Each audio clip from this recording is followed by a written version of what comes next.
Last season, empires collapsed, Rome rotted, plague flipped a coin on humanity. The Mongols turned cities into architectural warnings. You survived all of that, which means you're either very lucky or historically irrelevant. Unfortunately, you have spawned into 1789 France, and this time, the empire isn't collapsing from the outside. It's collapsing because everyone is hungry. Congratulations. You want to change. Character creation. Before we begin, choose your class. First estate, clergy. Second estate, nobility. Third estate, literally everyone else. Guess which one you are. That's right. You are the third estate, which means you pay taxes, you work, you starve, you get zero political power. But don't worry, you make up about 97% of the population. Democracy DLC unlocked. Level 1, bread is life. Let's talk about bread. Bread is not a side dish. Bread is the economy. In 1788, bad harvests hit France. Grain shortages spike. Bread prices skyrocket. Some families spend up to 80 to 90% of their income just on bread. And when bread disappears, so does patience. You don't overthrow monarchies over philosophy. You overthrow monarchies when your kids are hungry. Level 2, the financial boss fight. France is broke. Why?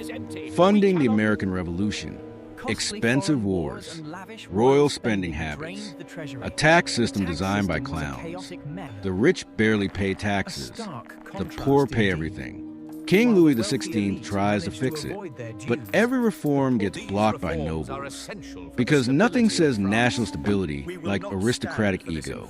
So the king calls the Estates General in 1789. For the first time in over 170 years, this is supposed to fix things. It will not fix things. Level 3, political glitch.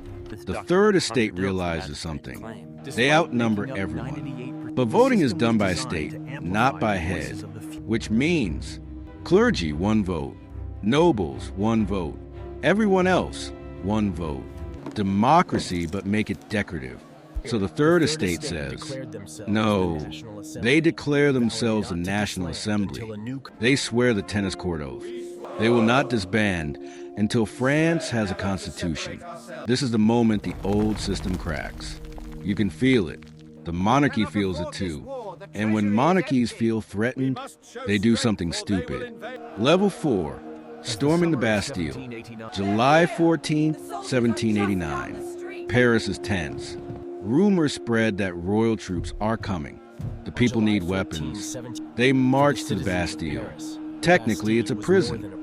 Symbolically, it's oppression. The crowd storms it. Gunfire erupts. The governor is captured. His head ends up on a pike, which is not subtle. This is no longer reform. This is revolution. Level 5, liberty, equality, chaos. At first, it's hopeful. The Declaration of the Rights of Man is written. Liberty, equality, fraternity. Beautiful words. But revolutions are not powered by words. They are powered by momentum. And momentum is hard to steer. The monarchy weakens. Louis tries to flee France. He gets caught. Public trust evaporates. War breaks out with Austria and Prussia because nothing stabilizes a revolution like foreign invasion. Level 6, the guillotine unlocked. Now we enter the reign of terror. Robespierre rises. He believes virtue must be protected, and terror is the tool of virtue, which is a sentence that should worry you. The guillotine becomes efficient, quick, democratic. Anyone can lose their head. Nobles, priests, peasants, former revolutionaries, even Robespierre's allies. If you are too moderate, suspicious. Too radical, also suspicious. Too quiet, why are you quiet? Too loud, why are you loud? Congratulations, you have unlocked revolutionary paranoia mode. Level 7, daily survival. Let's build your survival guide. 1, don't be rich. 2, don't defend the king. 3, Don't criticize the revolution. 4. Don't criticize the revolutionaries. 5. Don't criticize the critics of the revolutionaries. Basically, be invisible, but even invisibility is risky because neighbors denounce neighbors. Public accusations require little proof. Trials are short. The blade is sharp. Level 8. The revolution eats itself. Between 1793 and 1794, thousands are executed. The atmosphere is feverish. Revolutionary committees patrol morality, and eventually, people get tired. Robespierre becomes too powerful, too rigid, too terrifying. So they arrest him. And yes, he meets the same blade. The revolution has devoured its architect, which is historically consistent behavior. Level 9, Aftermath. France stabilizes. Kind of. A new government forms. It's weak, corrupt, inefficient, which creates a vacuum. And a Napoleon Bonaparte. Young, ambitious, good at war. He promises order. France trades chaos for empire. Again, because history loves sequels. Survival analysis. Let's assess your odds.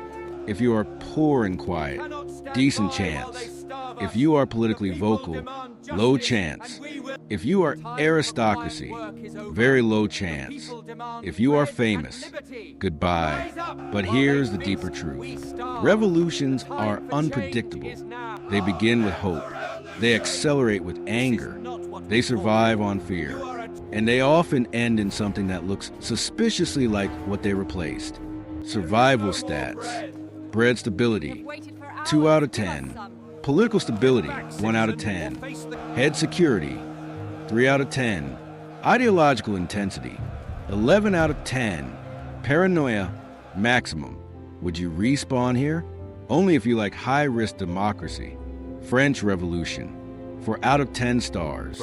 Great for textbooks, terrible for necks. Last season, empires collapse from external pressure. This season, systems implode from inside. You survived Rome. You survived plague. You survived horse-based annihilation. Now you survived a revolution. Next episode, we cross the Atlantic. Spawn history. Games have never been fair.